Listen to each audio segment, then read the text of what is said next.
আমি নিজেকে একজন আওয়ামী লীগের কর্মী হিসেবে মনে করি, দাবিও করি এবং মাননীয় নেত্রীকে আমাদের প্রাণপ্রিয় মমতা মহিমা ওনাকে সুবিধাবাদী লোক অপু বিশ্বাস, যে মন্তব্যটি তাকে নিয়ে করা হয় আরও অনেক আগে থেকেই।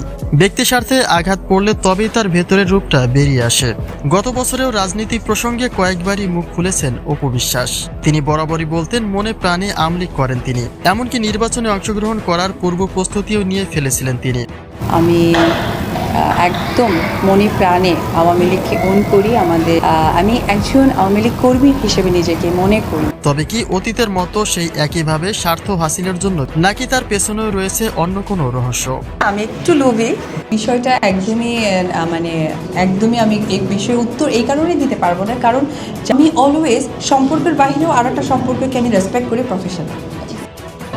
তবে অপু বিশ্বাসকে নিয়ে এবার যেন কিছুটা ভিন্নভাবেই আলোচনা তোলা হচ্ছে। দলের জন্য নাকি ব্যক্তি স্বার্থে রাজনীতিতে যুক্ত হতে চেয়েছিলেন তিনি, এমন প্রশ্ন ছুড়ে দিচ্ছে অনেকে। 15 জুন আমি একটা স্ট্যাটাস দিয়েছি, যদি কেউ না পড়ে থাকে আজকে ডেফিনেটলি স্ট্যাটাসটা আপনারা পড়ে নেবেন, তাহলে আপনাদের প্রশ্নটা ক্লিয়ার হয়ে যাবে।